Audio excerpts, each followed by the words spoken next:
Hello and welcome to this episode. Olympic competitions are ongoing in France and the Kenyan team is represented by athletes in various fields, and we are experiencing what you call the beating of all beatings. Now, it's a post that was done on X by a lady called Eve Maina. So Eve Maina wrote a post about a lady known as WINFRED Mutile YAVI, who is a citizen of a country called Bahrain. Remember, WINFRED Mutile YAVI was born and raised in Makueni County. So this lady bagged gold for Bahrain. Now, Eve Maina said, just read that she was denied a chance to join the Kenyan team and was asked to give 200,000 Kenyan shillings to join. So she went to run for Bahrain. She bagged a gold medal and will be paid 32 million Kenyan shillings. Meanwhile, a goal for Kenya only attracts 5 million Kenya shillings. I'm happy for her. So she also posted the photo of WINFRED Mutile YAVI. So it seems that this post did not go down well with the Nairobi County Women Rep Esther Passaris, who felt that a good number of Kenyans are not patriotic enough. And she quoted the post by Eve Maina, and she said, "While we celebrate WINFRED Mutile YAVI, who was born and raised in Makueni County, for winning a gold medal for Bahrain, we don't have to trash Kenya, YAVI's motherland.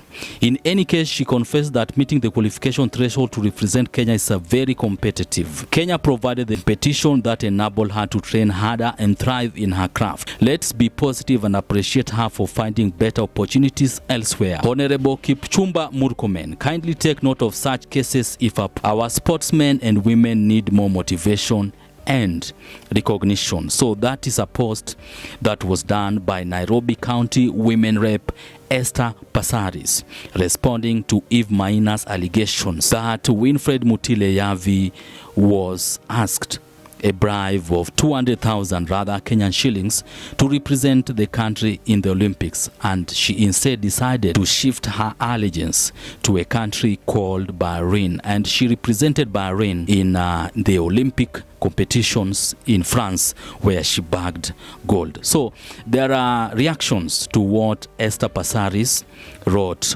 on the X. There is somebody called Alchemist who responded by saying, "Nobody trashes Kenya like politicians through their actions of greed." Mwalimu Wanjala said, "How can you say it is competitive yet those who qualified, some are not in the top 3 slots? We worship stupidity and mediocrity in this country."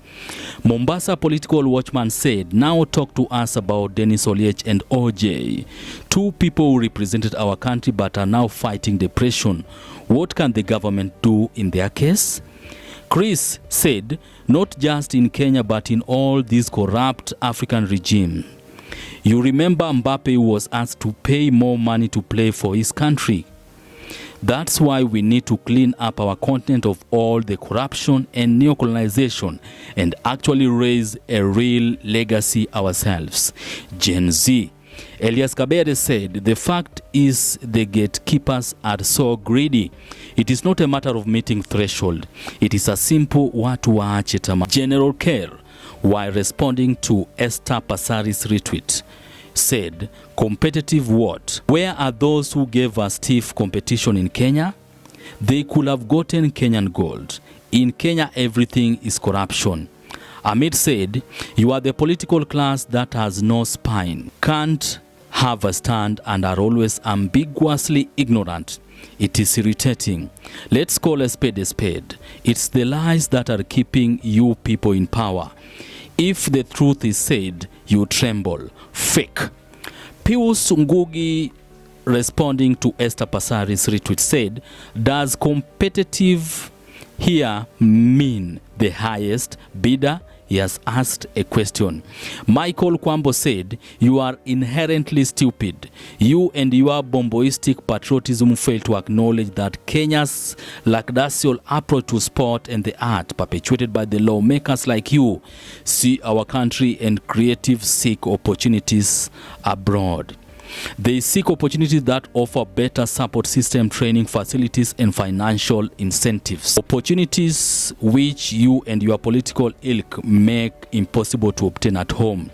We trash Kenya because of these long-standing systematic issues that continually drive talent abroad.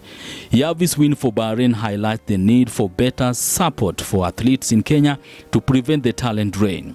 Instead of viewing this as a negative reflection on Kenya, Madam Bimbo, you need to see it as a call to action to improve conditions for our athletes at home, called Zeke. While responding to Esther Passaris' retweet, he said, "The Kalenjin runners mafia kicked her out and denied her a chance. That's exactly what happened until Kiptum shocked the world. The corruption in this sport stinks, but this time imeonekana kwa kalatas. Out of sijui how many people who competed, we have less than 5 medals to show." That is Zeke. There is someone here also called Isaac Ogoma, who said, "In your book, corruption is a synonym for competitiveness. Why then didn't we win the top spot?" Richard Miruka said, "Huyu mama ni nini inamsumbua jamani?" Kelvin Kasienya said she bagged Olympic gold, defeating those who qualify to represent the country. Wamuyu said, "Imagine we have you as a representative of Kenya, or as a representation of Kenyan leadership, and you think that tweet trashes Kenya?" Chebet said, "And you actually believe this? I wish you knew. Believe me, you delete this nonsense." There is another one here called Timothy Kinoti, who said, "As a leader, you need to understand the frustration that Kenyans have. Issues of sport have been raised over the years, and we wonder why it takes long to implement. I am in support of the issues raised by Eve Maina. Just the same way we are not nice prioritizing sports." Carl Calvin said, "Socialite Bimbo, it is imperative that you acknowledge the corruption within the Kenyan Athletic Federation. Veteran athletes are refusing to make way for emerging talents despite time being up. Funds designated to support athletes are being misappropriated." Orsiano said, "We are fighting gatekeepers at AK, that is Athlete Kenya."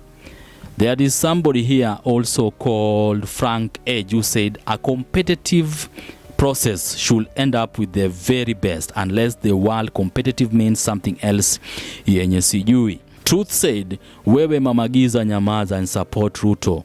Good things, all of you are going home tomorrow." Chris, while responding to Esther Passaris' retweet, said, "Patriotism pays no bill, especially in 254. Merit brings fulfillment. Easy kukata kona za huku ni ufala." Ian Mitaba said, "It's normally unfair, not competitiveness." So those are some of the reactions to Esther Passaris' retweet of Eve Maina's tweet. So Esther Passaris actually felt that Eve Maina and some Kenyans are not patriotic enough, and they are always trashing Kenya when given a chance. So there is a tweet that was done by Eve Maina where she alleged that a lady called WINFRED Mutile YAVI, who is a Bahrain citizen, who was actually born and raised in Kenya in Makueni County, and she represented Bahrain and bagged gold. She was asked for a bribe of 200,000 Kenyan shillings to represent Kenya in the Olympics. But instead, she decided to switch her allegiance to a country called Bahrain. And actually, in the Olympics, she bagged a gold, and she's poised to pocket 32 million Kenyan shillings, while in Kenya, for a gold only attracts 5 million Kenyan shillings. So I hope you find this episode educative and very informative. So feel free to join us by subscribing to our YouTube channel. At the same time, feel free to support our YouTube channel by sending some donation to enable us continue making such contents. Thank you very much and have a wonderful day.